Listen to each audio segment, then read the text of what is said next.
ನಮ್ಮ ಓಂ ಪ್ರಕಾಶ್ ಅವರು ಸುಮಾರು 35 ವರ್ಷಗಳಿಗಿಂತಲೂ ಹೆಚ್ಚು ನಮ್ಮ ರಾಜ್ಯದ IPS ಅಧಿಕಾರಿಯಾಗಿ ಉನ್ನತ ಸ್ಥಾನಕ್ಕೆ ಹೋಗಿದ್ದಂಥವ್ರು.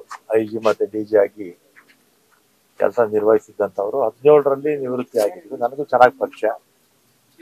ಮತ್ತೆ ನಮ್ಮ ಕೋರಮಂಗಲ ಆನಂದ್ ರೆಡ್ಡಿ ಅವ್ರ ಮನೆಯಲ್ಲಿ ಪ್ರತಿ ವರ್ಷ ಕಾರ್ಯಕ್ರಮಕ್ಕೆ ಬಂದಾಗ ಪ್ರತಿ ವರ್ಷ ಅವ್ರು ರಿಟೈರ್ಡ್ ಆದ್ಮೇಲೂ ಕೂಡ ಸಿಗ್ತಾ ಇದ್ರು. ಒಳ್ಳೆ ವ್ಯಕ್ತಿತ್ವ. ನಮ್ಮ 35 ವರ್ಷಗಳ ಅವಧಿಯಲ್ಲಿ ಒಳ್ಳೆ ಹೆಸರನ್ನು ಕೂಡ ಗಳಿಸಿದ್ರು. ಒಳ್ಳೆ ಅಡ್ಮಿನಿಸ್ಟ್ರೇಟರ್ ಅಂತ. ನಮ್ಮ ಟ್ರಾನ್ಸ್ಪೋರ್ಟ್ ಇಲಾಖೆನಲ್ಲೂ ಕೂಡ 2 ವರ್ಷ ಕಮಿಷನರ್ ಆಗಿದ್ರು. ಬೆಳಿಗ್ಗೆ ನಮ್ಮ ಅಧಿಕಾರಿಗಳು ಹೇಳ್ತಾ ಇದ್ರು ಬಹಳ ಒಳ್ಳೆ ಹೆಸರಿತ್ತು ಅಂತ ಅವ್ರಿಗೆ. ಇವತ್ತು ಎಲ್ಲರೂ ವಯಸ್ಸಾಗುತ್ತೆ, ಸಾವು ಬರುತ್ತೆ. ಆದ್ರೆ ಈ ರೀತಿ ಸಾವು ಆಗಿದ್ದು ಬಹಳ ದುಃಖಕರವಾಗಿರ್ತಕ್ಕಂಥ ವಿಚಾರ.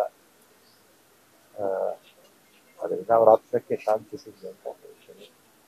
ಮತ್ತೆ ಅವ್ರ ಮಗ ಕೂಡ ಹಿಂದೆ ಇದ್ದಾರೆ, ಮಾತಾಡಿದೆ. ಅವರೆಲ್ಲ ಸಹಜವಾಗಿ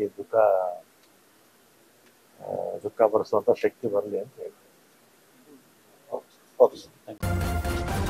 ನ್ಯೂಸ್ ಫಸ್ಟ್ ನಿರ್ಭೀತಿಯಿಂದ ನಿಮ್ಮ ಪರವಾಗಿ.